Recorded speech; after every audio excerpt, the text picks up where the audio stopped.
Ayun na nga, this is it pansit. Nag-book kami dito sa may Japayuki. Sa Japayuki pala. Sa may Tomas Morato lang yan, guys. Samjup, parang Korean style. Basta, ayan yung mga food nila. Yan, yung foil na yan, yung nasa loob yan. Masarap talaga, guys. Yung iba talaga yung sarap niya. Kasi mushroom siya.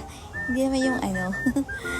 So, ayun, picture kami sa labas, baliktad pa nga. So, magiging baliktad din yan ulit, yung pa UK na yan.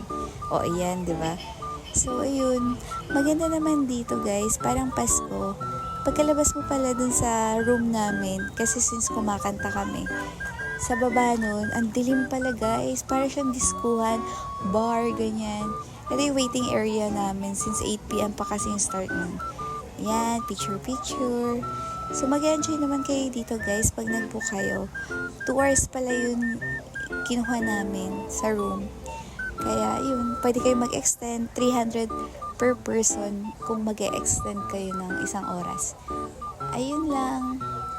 So, may nagpipicture pala sa akin. Ewan ko sino yan. Char. Ayun lang, guys. Bye!